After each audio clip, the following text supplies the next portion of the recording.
CCM launched the Municipal Voice at the end of 2018 and celebrated the first anniversary in 2019. Over the 26 episodes this year, we had over 60,000 listeners with guests that brought the unique municipal perspective to the forefront. In this episode, we are going to take a look back at some of those guests and what they had to say about municipal issues, transportation, state politics, and sustainability. As we begin a new year, I'd like to thank everyone that made 2019 a success. From the leadership at CCM, Paul Bass and Harry Draws at WNHH, to all of our guests, and of course you, the listener. Municipal Voice is the Connecticut Conference of Municipalities podcast in collaboration with WNHH LP 103.5 FM. I'm your host, Matt Ford. As always, be sure to give us a like and let us know what you're thinking in the comments. CCM's Municipal Voice podcast continues to present a key forum on important state-local issues. The views expressed do not necessarily reflect the consensus views of CCM or member municipal leaders. Is the special education side. Yeah, that's a big question right there. So in Waterbury, about 22% of our 19,000 children have been identified with some sort of special needs. Yeah. It's wide-ranging, but it also can be extraordinarily expensive. And so, we're always trying to tackle those issues, working with our legislative And delegation. I know that it's an issue, obviously, for Waterbury, but in smaller towns, it can be an even bigger issue because a single student moving from one town to the other who's a special education can drastically change the budget for a smaller town. A smaller town that has one or two out-of-district placements could be in the hundreds of thousands of dollars. Yeah. Whereas Waterbury, New Haven, Bridgeport, Hartford, we have schools that some of them have been equipped to handle such children. And so we're actually, Senator, taking 4 special children from the town of Watertown. Right. Makes it easier and cheaper for them to send them one town over into Waterbury, into our school, than to send them to other further away places. So it's a work in progress, but the good news is it's being discussed and it's work being done. And, yes, there's stuff happening. Right. On that point, right now, I believe it's a town has to spend 4.5 times its per pupil expenditure out of its own budget on a special education case before the state comes in and pays the excess cost. There's a lot of interest this year. In fact, I'm putting in a bill myself that would reduce that, so the town would only have to spend 2 or 2.5 times its per pupil expenditure before the state would come in with covering the excess cost. And as said, that's a problem for every community, but especially for the smaller towns. And in addition to the problem of being unable to budget for that, you never know when a new case is going to erupt. And somebody moves into town at the start of the school year that wasn't there the last school year. Yeah. But yet it's that town's responsibility to provide for that child. And suddenly they have to refigure out budgeting. And that's right. They can get complicated fast. Beyond the brownfields thing, you mentioned earlier that you were the hardware city. Now you're what do you call it? The new hardware city. But a lot of that new hardware, making it requires a more educated workforce. Do you see education as a component for these new industries coming in? Absolutely. It has to be a skilled workforce. I know that in the Hartford region, we do have a very highly skilled workforce, but in our urban areas, there's always more that we can do to give our young people the opportunity to get into these areas. The trade schools and stuff Absolutely. Like that. New Britain's home to E.C. Goodwin Technical High School, which is very unique to have that tech high school here in the city. But they are pumping out graduates that are well trained in manufacturing and for these industries. Relevant now. We also just started the Manufacturing Technology Academy at New Britain High School, which partners with a lot of our local manufacturers, and we are teaching to their needs. So it's not just, here's a general technique. There's companies in New Britain right now that are looking for people that can do. We are creating our own pipeline for employment to be able to employ our own. Keep people living in town. Yes, we need that, right? We want to keep those young people. Yes, we want to keep younger people living in town, working here, buying homes here, supporting our local economy. So we're creating our own program.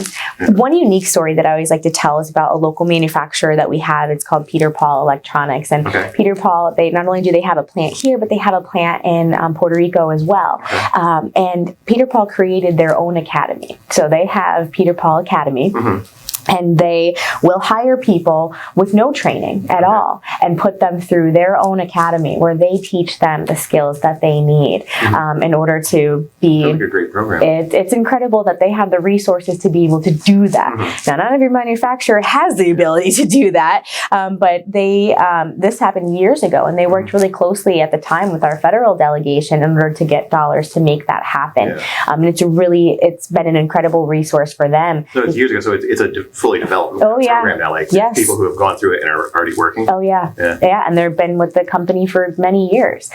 So it's a great way to retain your talent as well too. Yeah. At that point, yes, I do. And the problem with Hamden, when you look at our budget, is that the vast majority of our taxes do come from residential. We don't From have, property tax. Yeah, from property tax. As in pretty much in all towns in Connecticut, really. Yes, absolutely. And if we could chat about that a bit, because I think I would love to talk about that. Maybe the way the state could progressive tax system that there is, but Hamden's tax base itself does not have a lot of areas zoned for business. Mm-hmm. So our business tax base, the portion of our taxes from commercial is smaller, and it's not due to vacancy, because our vacancy rate is very, very low in the region. But we just don't have a lot of land that's zoned for commercial. Now, so there's a few actually pretty exciting projects that are happening. A couple that are on the forefront, but they're not going to be game changers that are going to shift revenue generators. A quarter of the taxes over to commercial. So that's one of the challenges that we face. Talking about the state and the challenges there, and also the tax base, I know New Haven has Yale. You have Quinnipiac, which is tax exempt too, right? Yes. And then there's the pilot program. Do you think there needs to be changes to that formula for cities, especially, and towns like yours that have a large proportion of land to non-taxable? Without question. We got into a point where, like I said before, you can only tax so much, and what we need to do on a local level is get the power to diversify the tax base. The municipal, the only municipal tax that's allowed is a property tax, a property right? Tax, yeah. So, person living here in a $200,000 house that has a terrific job and a great savings account. And this person here has got no job with the exact same value house, or tax the same amount. They can tax the same amount. Yeah. It's just an unfair system, in my opinion. Yeah, right? in many people's opinions. So to be able to diversify that and have perhaps a homestead exemption, to be able to have some different fees assessed. This year we talked about, and we actually, our delegation and Senator Looney, who covers Hamden and New Haven, brought a bill forward that would allow us to charge a municipal fee to nonprofits, nonprofit universities that for police and fire services. And because they pick up the phone and call the police. It's your police that are responding. Yeah. Sure. Quinnipiac is a wonderful institution, and it's a real value to have in the town. Yeah. But it also taxes us financially. So we need to evolve, and as things are adjusting, that diversification of revenues, I think, will include the larger institutions. It should include the larger institutions too. New Haven even more so, because half of their land is nonprofit. Yeah. So one issue that pops up are the implications of zoning, whether it's demolishing historic buildings, putting up market rate buildings, as we talked about, rewriting zoning rules to benefit walkable cities, and creating new commercial zoning districts. What makes zoning something that makes a city tick? Is it something that every New Haven resident should be paying attention to? Taisha? Absolutely. I think zoning is really important, because if you don't pay attention to zoning and how the laws are changing, you could live in a neighborhood that looks totally different than when you first got there. So I think people need to really pay attention so their voice could be heard, and how some of these changes are being made. What are some of the changes that stick out to you? So you mentioned like making the city more walkable, right? Also, we know a lot of people have cars, so parking is also included in some zoning. So finding a balance, and I just think that everyone should be engaged in their future. If this is a city that they planted their feet in, and this is going to be home. I think people should continuously be engaged in things that will affect their everyday life, right? Sometime you live on a block where it's all residential, and then you wake up the next day and you got these big, tall buildings being built right across the street. So if you're not paying attention to how zoning regulations are changing, then you'll be surprised. So I just think people need to really pay attention, so that more often than not, we're not changing things and then people coming after the fact saying, well, I don't agree. Get more collective voices in the beginning makes a lot of sense to me. How should people in town get involved in that? Follow the news, show up in meetings? What's the best way to stay plugged in? What's going on? I think it's a lot of different ways. I think you have to do There's no all one of the right above. way. It's not one right way. Yeah. I think people should pay attention to the news. I think people should pay attention to their orders, letters, emails. I think people should read the newspaper. However, we have to do it. Everybody knows social media right now is taking basically over, right? So people should pay attention to social media, all of those things, so that they don't miss it. Do you both utilize social media in your jobs as alders? Is that something that's an important kind of communication with your constituency? I have utilized social media, but not so much for me because a lot of my constituents aren't on my social media. Well, that's under consideration. But I definitely send out emails. I do newsletters. I attend every community meeting. So it's other ways to get the word out there. So a lot of different ways, and that's just one tool in the toolkit. Yes. And one thing I wanted to add in concerning the zoning is that the Board of Alders, how things are structured now, everything that goes before city plan comes before the Board of Alders. Okay. And so we have that knitted relationship so that we know what's going on. You're really in it, hands-on, and everything comes across. It's the alders that have their ears to the ground. Yeah. And so we just had a meeting recently, and with the development that's coming up, it's important that we consider the fact that this still remains Elm City.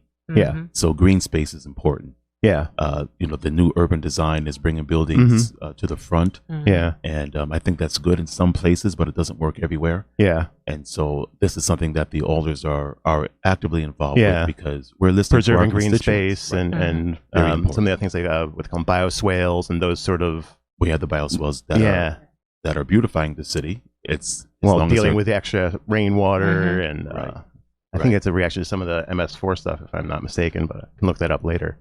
You also mentioned it being a walkable city, specifically in relation to attracting millennials. So look, this is Connecticut. Yeah. Okay, you can only walk a few months out of the year here. Yeah. Right. We get snow.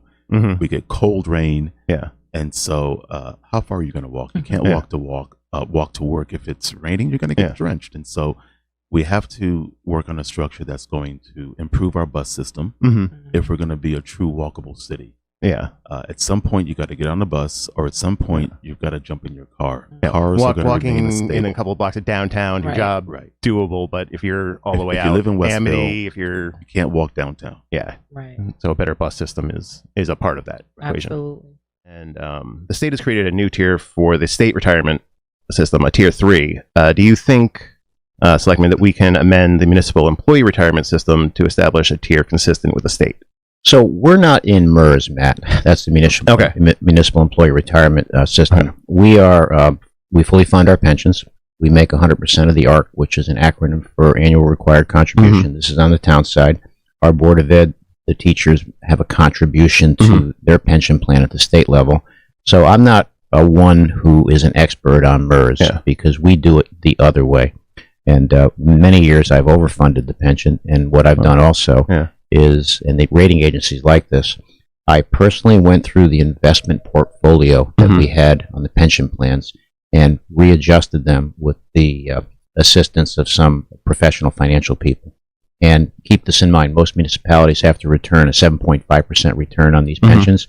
And if you're below that, your ARC, your annual requirement contribution, goes up every year. It's an impact to the taxpayers. The goal is and should be to exceed the 7.5% potential ratio that you're trying to yield. Now, we're up at 11% right now. So you're doing good. We're doing very well. And a lot of it, it's lost in the shuffle, so to speak. I think chief elected officials really need to look at the investment strategy, and we've been fortunate that we're exceeding the projected yield. Yeah, you're fortunate. George, so obviously it's not an issue in North Haven, but for other towns that are in MERS, how would this affect them? So it's an interesting time with MERS. There's a couple of issues that are related. So first is, again, the tiers haven't changed. It's been in place for decades. And so we'd like to see some flexibility. And this would impact, it's important to know, this would impact new hires. So people existing in the system would not be impacted. They're grandfathered in there. Correct. Okay. So this would be for new hires, that they would be required to contribute a little bit more, and the plan would change slightly for those new individuals. There's another piece of this that relates to the cost, and that's a recent decision by the MERS, the retirement board at the state, to lower the assumed rate of return on their assets. So essentially what that does, and Selectman Frieda kind of mentioned it, is the lower the rate of return that you assume, the more you're going to have to contribute to make up the full amount. Right. Yeah. So they announced that they wanted to reduce, I think it's from 8 to 7 or 8 to 6.9%. They wanted to reduce the rate of return, which means that towns are going to now have to contribute more to make their annual ARC. So that's one side of it.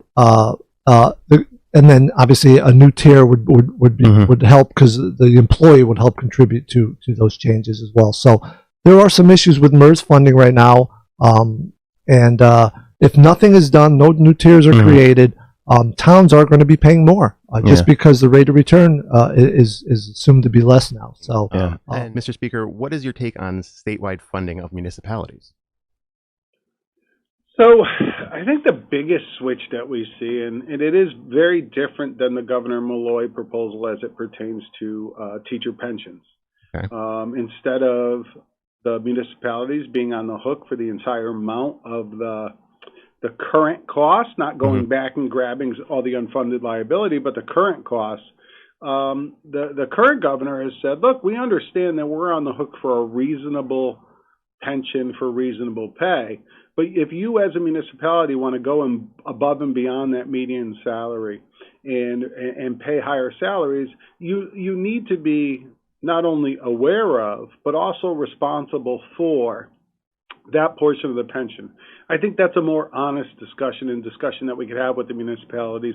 The reality is the teachers voted not to participate in the Social Security system many years ago. Yeah. And if they had been, the municipalities themselves and the employees would have been contributing just over 6% into that Social Security. So it's worked out for everybody. But with teacher salaries growing the way they are in certain areas and areas of excellence that the municipalities want to hire, we have to control that. Other areas I was happy about is the ECS funding based upon the mechanisms we worked out with a couple slight tweaks. Yep. Remains the same. And we're living up to our obligation in the other areas. Obviously, pilot has always been a sore subject, but low SIP in the other areas, we're not giving maybe as much as we once did, but we're consistent with the budgets that were passed last time. Towns are waiting for the bond commission to fund the town aid road grants and the local capital improvement program, or LOCIP. LOCIP. Yep. Very familiar with it. Those are two important grants for infrastructure. As a selectman, how important is it that the governor get towns and cities these dollars? Well, we should have already done this. This is just beyond reprehensible. But LOCIP we don't expect until February. So that's not a problem right now. LOCIP dollars are apportioned out to municipalities. They have to request them and put in for certain expenditures. That's not the problem. Town Aid Road was supposed to be in the municipalities in July. Yeah. Some municipalities use that money to, depending on what they get, small towns don't get enough to do any real road work. They use it to help offset the cost of sand and salt and other winter supplies. Yeah. The larger cities get enough money to actually fix a road. Yeah. Roads cost the same whether you're in a small municipality or a large municipality. Yeah. So, and I imagine for the towns that are trying to fix their roads, if they got it in July, they could have gotten going on that during the warm months. And well, they could have been. At this point now, they're not going to start working on it necessarily over the winter. You can't work on a road over the winter. The asphalt plant's closed down. So like this kind of season, they missed their opportunity to get that done. The asphalt plant's closed down. Yeah. They closed down by December 1st. Yeah. We have missed a whole construction cycle. Absolutely missed a whole construction cycle. And it's much more than about the potholes in the road. It's jobs. It's truly jobs. It's construction jobs. And, that's not something that we should see happen. I'm also equally as concerned that once we get a bond package, that it won't get put on a bond agenda. And that's $120 million that is given out to municipalities. Yeah. We need to have some assurances that's going to happen, and that's going to happen soon. So when we introduced our CT Fast Track service, one of the things we recognized was that that fare system had to be modernized. And so we've been introducing new improvements over the last couple of years. Last year, we introduced this GoCT card. It's an account-based card, so you can go online and renew it, load funds. If you don't have a credit card, you can walk into a store, hand the clerk your card, and give them cash. Give them cash. Okay. And they'll load the card for you. That's a lot of great stuff. So you've mentioned a couple times the fast track. It's going between New Britain and Hartford, Buckland Hill Stores Express to Yukon. The mall. What role you mentioned were the younger generation? What do they play in the changing public perception of buses and public transit in general? I think what you're seeing is that communities around the country that are thriving have a very strong public transportation system, one that's working, and that's why it's relevant. It's relevant first because it gets people to their jobs, into medical appointments, into education. But it's also important because it's really a way to attract people, right? People want to live near transit, makes getting around easier. Transit-oriented development's a big buzzword. It is, isn't it? Yeah. And what we're seeing in New Britain, for example, is and between New Britain and Hartford is over $200 million in private sector investment happening. I think the most based around the fast track. It really is, yeah. The most exciting example I find is in downtown New Britain. If you walk over to the CT Fast Track station, you'll see 4-story buildings rising up from a formerly vacant site. A whole new mixed-use development. So retail on the first floor for fast track riders. Get something to eat before they get on. And above it, living space. Space. Okay. So someone that wants to commute on the bus can live right there. And it's pretty exciting, and it's great. As a matter of fact, I've only been in Connecticut 4 years, and just walking around New Britain over the last 4 years, I've seen this like new energy. You're seeing the changes. New energy, really. Yeah. And Mayor Stewart has been a champion of CT Fast Track. It's pretty exciting. But we knew that on the cusp, and this is 2013 when I got elected, so we knew we were on the cusp of something truly special with CT Fast Track. And the main hub was going to be in our downtown. It was going to be opening up in less than 2 years. And the city had no planning. There was not a single document that had planned for any of this. And so when you had this mass transportation hub that is all of a sudden going to be plunked right in the middle of your downtown, you have no plan for development. First things first is exactly what we did. So we created this transit-oriented development master plan that dovetailed nicely with our Complete Streets master plan, which just ended up in this explosion of downtown development, which is what we're seeing now. Complete Streets, you mentioned that. What's that program about? Yeah. So the Complete Streets master plan started right before I became mayor. Our public works department took that on, and it started off as one phase, which is now turned into 9 phases. And our Complete Streets master plan, it's all about road dieting, making everything more pedestrian friendly, accommodating to cyclists, user friendly. So just the kind of latest thinking on urban planning for town. You got it. It drives some people nuts because a lot of people don't understand why we have all of the bike lanes. What are these bike lanes for? Do people even use these? Yes, they do. And when we do our regional bike share program, people are going to use them a lot more. What is this head in or angle out parking that you're doing? Well, it's safer for pedestrians and children. But all of these things put together, which has turned into this 9-phase Complete Streets master plan, has allowed us access to so much available federal funding as well. And our bus livability grants, federal transit authority grants that we've received have just been flowing in because you'll see the transformation if you visit us here. Speaking of cooperation with other levels of government, one thing we're interested in is the effective partnership with your state legislative delegation, split between Democrats and Republicans. How do you, as New Britain, work as a team to accomplish the many goals you have from the state level down? I bypass them. Okay. I hate to say it, but there's definitely some legislators that I have that I work much better with than others. Representative Bobby Sanchez is a Democrat.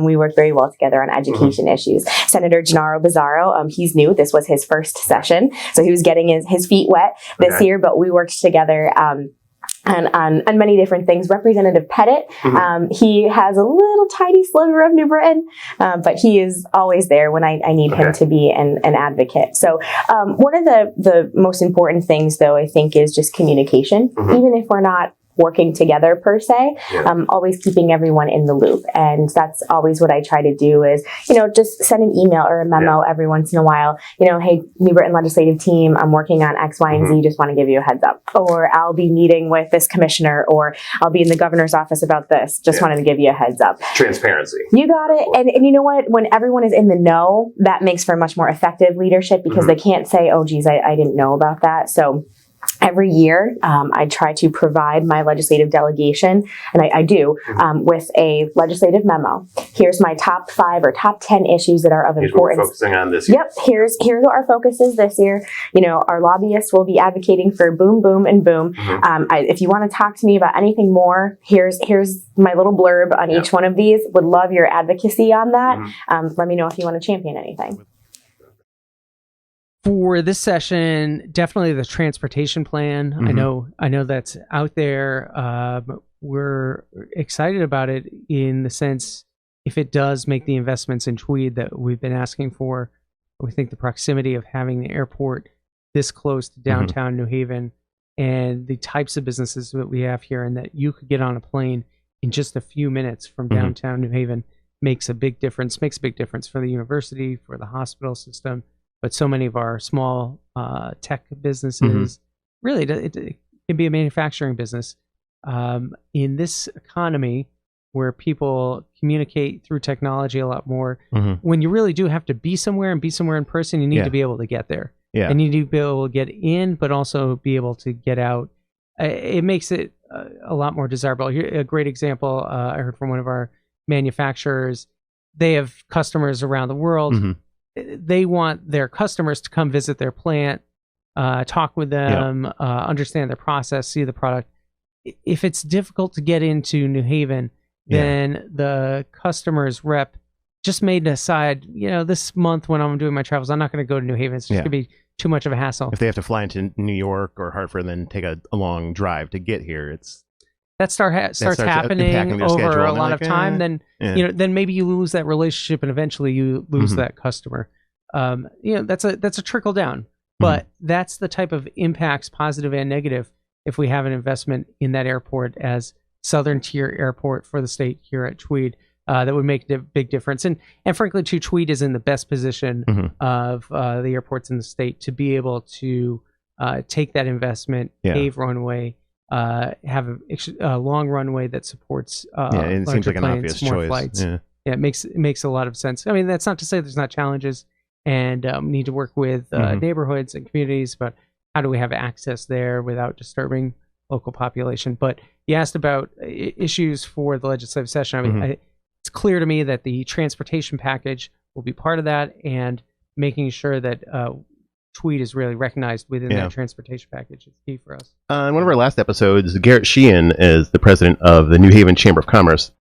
He said that Tweed was the key to unlocking the economic development potential for the greater New Haven area and the state as a whole. You've asked the Attorney General to either appeal the Second Circuit ruling or recuse himself from that decision. Can you tell us why you disagree with the Chamber of Commerce on Tweed? Well, I think there's a couple of reasons. First of all, the Attorney General conflict no longer exists because that's settled. With the loss of Mayor Harp. He was just too close to Mayor Harp because he supported her. Okay, so that was the crux of that. Gotcha. Yes, she had given him his nomination speech. He had went out and supported her, so obviously there was this political allegiance that I think was too close for him to make an objective finding. So the new administration kind of takes care of that. I believe so. Yeah. I believe so. The thing about Tweed is this: what people may or may not know is way back when Mayor DeStefano was mayor, Tweed had a problem. And the problem was that the FAA told them that unless they got the emergency runway extension, they would have to shut down certain flights and limit all sorts of stuff. So Marty Looney and I talked about it. Mayor Capone was mayor of East Haven at the time. Michael Lawler, who was rep, we all got together and said, we don't want this to happen to Tweed. East Haven was against the extension of the runway, even for emergency purposes. So we coddled a contract that East Haven would drop all their lawsuits, that they would extend the emergency runway. It would remain unpaved. And we codified that in statute. And New Haven was more than happy with that. Everybody signed this agreement. And life went on and they were saved. Then what New Haven did was go behind our backs, and Senator Looney and myself in particular, and tried to negate this deal in a court. And Marty and I took the position that this is grossly unjust. You don't make a deal in good faith and then turn around and try to kill the deal. And it lacks the good faith that you need. If you're going to expand that airport, there's got to be a lot of trust. How can you trust the city of New Haven when they make a deal, people go out of their way to help them, being Senator Looney and myself, and the mayors, particularly Mayor Capone at the time, go out of their way to help them to make this happen, take political heat for doing that. And they promise they're not going to pave it. This is not about extension runway.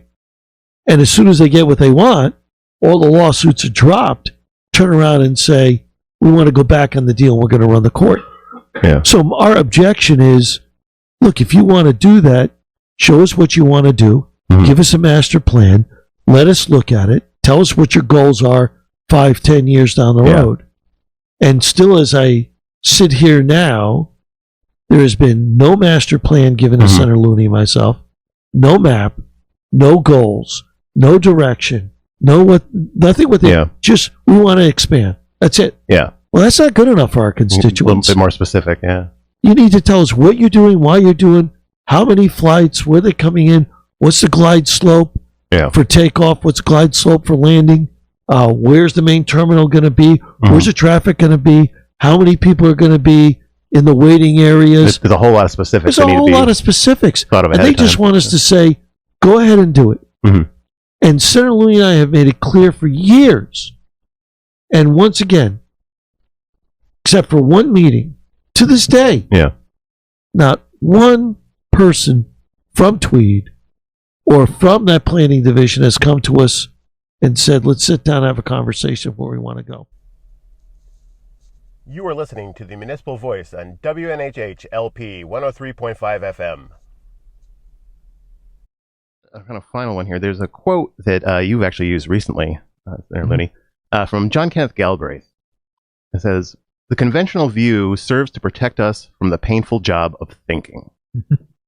With that in mind, what is some of the hard thinking that needs to get done in Connecticut, and is 2019 going to be the year for Connecticut to shine? Well, I believe it can be, and I hope it will be. And what I meant by that is that we do have to be creative and think of new ways to deal with our problems. And I think our major challenge is, as we said earlier, promoting regionalism, providing more effective ways for the state to assist municipalities in ways that are more cost effective than what we've been looking at now. We have 169 municipal fiefdoms.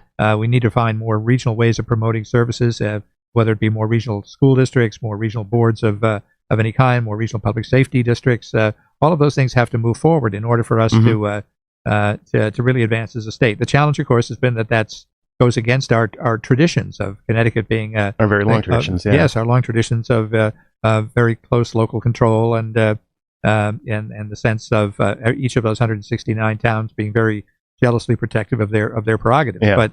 But in reality, in 2019, that really stands in the way of the state's economic development and its ability to fund services in an effective way. You mentioned the rainy day fund. It's predicted to have more money than it's ever had. How would that factor into your thinking about spending and cutting? I will say I think it's wise to have a cushion. You could argue that the cushion is too big. Rather than deferring payments on teacher pension plan, which are going to cost you multiples of that in the future, maybe take some of that surplus and pay down that liability, because the return on that is very, very powerful, given deferring it is such an expensive thing. Maybe fund a little bit of a tax cut. A surplus means that you've collected more from taxpayers than arguably what you need for the current budget. But we don't even think about that. Heaven forbid we ever give it back to the people that gave it to us. So We need to be balanced about it because, the economy can turn very quickly. Connecticut has lagged the national economy. So having some element of surplus, I think, is smart. Yeah. One interesting thing that was brought up on our last episode was that the rainy day fund is at the highest level it's ever been, Right. meaning that Connecticut theoretically taxed more than it needed to. What makes more sense in that instance, cutting those taxes or giving more funding to towns and cities to... Well, that just came from someone that just doesn't understand things. It's quite frankly, you need to understand government too. I know it's nice to say that you should do this and do that when you've never been in it, but our rating agencies asked us to have a higher rainy day fund. The problem, when Governor Rell left, was there was no rainy day fund. Okay. And when we went into the recession, that was an awful recession that hit Eastern Connecticut harder than any other part of the state. We were the 9th worst labor market in the whole country. It took us, we are still crawling back out of that problem, but we had to take on the extra costs of the unemployment fund. We had to take on extra costs of helping out municipalities. For years, the municipal grants, which are set on a per capita basis, generally speaking, were held harmless. So there was no fluctuation based on what it should be. And I think that, you have to have a rainy day fund. The rainy day, the rating agencies require it. Wall Street requires it. And we're only going to go up to 15%. And then anything collected after that by law will go to pay down our unfunded liabilities on both our pensions, our health care, and our debt service. Now, there's some economists right now predicting a recession looming in the near future. Would touching the rainy day fund for transportation projects put the state in a worse position to weather the storm if that does happen, so to speak, if there's a economic downturn? And the answer is no. But I will tell you this, under Governor Lamont's toll plan for trucks, he admits that if he goes into recession, or his people in his administration admit, they're trying to take out $250 million a year over 4 years. So if from the rainy day fund. For the transportation plan. Yeah. So if there is a recession, they're not going to be able to do the transportation plan. So so a recession will stop their transportation plan. A recession on our side does not stop the transportation plan. So the only thing we have to worry about is the general fund. Yeah. Number one, we got $1.2 billion, still the historic amount in our rainy day fund. Number two is we could protect against a recession coming. If you looked at our rainy day fund for the past 5 or 6 years, other than 2010, and I'll explain that in a second, the most we've ever taken out of our rainy day fund has been about $200 million. Out of a total of? Out of our rainy day fund to help our budget. How big is the fund in general? I'm sorry? How big is the total fund? Like when you take out $250 million, like how we'd have much is that? $1.2 billion. Okay. And we would take out, the most we've ever taken out at any time was $200 million. Okay. Now, we did exceed that in 2010. We took out $1.1 billion. That's a big number. What was that for? Well, the 2008 recession hit. And look, I say it like it is, and it is what it is. The 2008 recession hit. Republicans said, we're in a recession. We got to change our budget. The Democratic majority said, you're panicking. It hasn't touched our budget yet. Let's wait. In 2009, we said, the recession is getting all over this country. It's coming. They said, no, we're not going to change. The Democratic majority said, we're not going to change our budget. We ended up going into a deficit more than anyone even thought, even us. And because they never prepared for the deficit, they got hit with a huge budget deficit for that year and going into the next year. So they had to draw on the rainy day fund. The point being, and they did it for this reason, Governor Rell was on the out. She was a lame duck. So she wasn't saying, don't touch the rainy day fund, we got to do things. She just let it go. Kind of hands off at that point. And the Democrats didn't want to make cuts to the budget. Because that's tough decisions. So they knew they could steal the rainy day fund. So they sat back and then they said, hey, we got to touch the rainy day fund, we're broke, leading no other conclusion. And we said this was going to happen, and it did. my point being is we have $1.2 billion in a rainy day fund. If we get a recession, 2008 recession is now equivalent to the 29 crash. It's a one in a 100 years event. It was big. And it was disastrous. We're probably not going to ever have a recession like that. But if we see it coming, all we have to do is change our budget to deal with it. And maybe we can't deal with all of it by budget adjustments, but we still have $1.2 billion. So we are safe. But the bottom line is, if it is true that transportation is the success of the state, our plan preserves transportation. Their plan puts transportation at risk. Wow, there's a lot of issues there. I'd like to get one of the other side on to hear their side on that one. I would too. Yeah, right?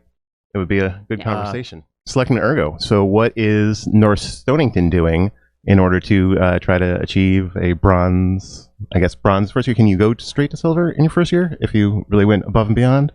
I think it happened, but someone went straight to silver. Okay. Yeah, we're going to go with bronze to start. I mean, that's work your way up. Yep. We're going to work our way up, and we're really excited about a lot of things that we have been doing, but also, are doing now. And the walk audit was actually a thing that we did perform, and it played into.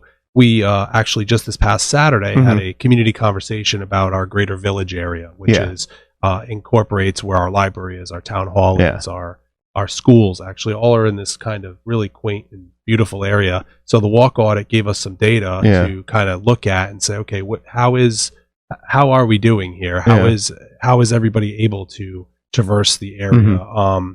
Biking is a really big thing through our town of North Stonington. So, so we've done a couple of those things. I think the walk audit was the first thing. This community conversation is probably a part 2 for an equity builder as well, which will get the data together and probably submit that here near in the future. And then some other kind of cool things that are upcoming for us. We have No Stow Fest, which is our town-wide event. We close down Main Street. It's all things North Stonington. No Stow Fest. Stow Fest. Big community event. It's really, really cool. When's that happening? It's happening September 21st from 12 to 4. So everybody's welcome to come down. Is it free for everybody? Free for everybody. Awesome. Yeah, right. Free for everybody. Got bands. It's all things North Stonington. But one of the things that we're going to do, just kind of a cool little thing during that, we have a car show, and it's going to be an EV car show is actually going to be kind of part of it. So it's kind of a neat little thing that kind of inserts here. But certainly that's an event that's all about the community. I think we're in our 3rd year now or 4th year for the event, and so that's happening. And then I think one of the bigger things, and it is really a big impact thing, is the solar initiatives that we have in town. So we already had solar on a few buildings. We'll have solar on all buildings, all municipal buildings, by the end of this year. Okay, so that's already in the works. It's in the works, yeah. So we have 2 that they're going to go on, and then we have an elementary school which will be completed next year, and then solar will go on that building as well. A new school building. A new school, renovated as new. Renovated. Okay. Yep. And then the other part of it is that we are in the process right now of we want to create a community solar program whereby residents can actually buy into. They can change over and get their energy from this plant that would be in North Stonington. So that's kind of in the early discussions. Would it be town owned? It would not be town owned. Where it's been discussed is on town property, but it would be leased and run by completely somebody else. Okay. But it would be hopefully a cost savings to residents, but also just a really big eco impact to the community. So, I mean, we're really, I'm very passionate about the environment, and a lot of people, of course, in the town are and are all over the world. So we're just really excited to take some of these actions, and really, it's nice to put everything in one place with Sustainable CT to see the impact that you're actually making. Absolutely. And I will start with just the simple basic, what folks are doing at the curb. Yeah. So, folks set out their blue bin, and that material is then taken to a material recovery facility after it's been brought to a transfer station, and it's sorted and baled. And that material is sold as a commodity. Yeah. And so what you put in your blue bin is really important because it tells what the value will be at the back end as a commodity. And historically, those bales were being sent to mills here in the United States or in China. And then maybe I would say for the last 8 to 10 years, we really saw that the markets were hot. Yeah. And there was a lot of return on that material. And so because the material recovery facilities were reaping those benefits, the healthy profits, they were sharing that revenue with our municipalities. Okay. And basically, they were sharing it to win over contracts so they get that tonnage coming off the curb. Mm-hmm. The problem with the material is either they're putting the wrong thing in the curb, Okay. or the material recovery facility. We call it a MRF. I'm just going to call it a MRF now. What was that again? A material recovery facility. MRF. MRF. Okay. So it's easier to just say MRF. You got it. So that material was being sent to China and wasn't always clean.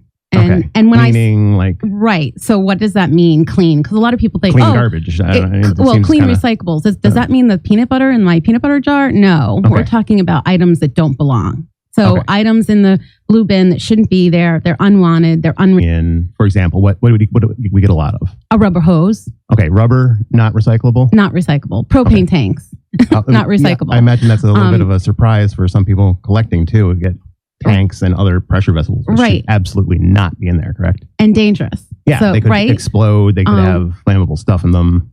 Right. And then there's items that's inside your home that you would just normally think like, oh, it's plastic. I can put it in a less obvious bad one? So we call it a spiral wound container. Spiral wound one. So what would that be? A peanut jar that's cardboard in the middle and metal on the ends. They're popping fresh, but they're not recycling fresh. Yeah. That spiral bound container is non-recyclable. But folks would say, oh, it's cardboard. It's metal. I can recycle it. Yeah. But it's out in what we call now, the universal. Is that because of the actual cardboard itself and the metal, or is it because they're combined into one item? Because they're combined into one item. And they would have to be separated, and that doesn't work because they're attached. Right. And then there are items like ice cream containers. Believe it or not, you think like the cardboard kind of regular half-gallon sort of one? Exactly. So the fibers and the plastics that is made out of doesn't have the same value. There's no... it's not really a commodity, so it's not wanted. So we actually don't want it in. So it's in the out category, not the in category. Huh. So it can be complicated, but that's basically when we say the recyclables aren't clean, and we say they're contaminated, they are contaminated with items we don't want because they can't be sold to market to be made into a new product. So that resulted in the China sword. Okay, the China sword. So this is a new policy, or not super new, but policy from China promoting themselves and basically saying, we don't want your recyclables and your junk anymore. Right. So they've created sort of their own domestic market right now, but also it had a lot to do with brokers were sending bales of material that were contaminated with actual garbage in them. And then they were having to deal with that residual waste and paying for that processing. So now what they're saying is, we're not going to take anything that has 0.5% contamination. And our average bale has 20% contamination. Okay, that's a little bit far off the mark. Right. So because of that, our material recovery facilities, our MRFs, a lot of them are finding themselves having to stockpile the material. Those contracts are starting to reverse for our municipalities. So we're starting to see where our towns once made money from sharing that revenue because markets were hot. Now that the markets are down, those MRFs need to recover their costs. So now they're charging the municipalities hundreds of thousands of dollars. There's so much to talk about now. We are doing so many things. One thing that's of interest to our membership, certainly, is recycling. Yes. And there's been some changes recently in China, where basically with the new China sword policy, they don't want a lot of our recycling. Exactly. Certainly not before, I guess they refer to it as dirty materials, that they want extra clean plastic and stuff. Right. And this has caused the tipping fees, the cost of getting rid of this stuff to go up. Right. So can you kind of give us the short version of what's going on and what you guys are doing in relation to recycling in China? Absolutely. Well, we certainly know that recycling has become more costly for municipalities as a result of this change in the Chinese policy about importing recyclables from Connecticut or from the U.S. So we're really excited here at our department to be able to implement some legislative authority that's enabling us to support things like anaerobic digestion that can create that industry here in the state. To support companies that are interested in developing that? Yes, locally? and being able to process those organics, which tend to be wet and heavy and more expensive to transport. So it's great to be able to process those locally. Do it locally. And we have some great examples of that, how that's already emerged. and we're looking forward to expand that further. But we're really, I would say this is not a problem that DEEP can solve on its own. One thing that's very important as we are, as towns are addressing these commodity changes for recycling costs, is that for me as the commissioner, it just, doubles my commitment that we need to develop strong partnerships with municipalities to help us find the way forward and find the best solutions.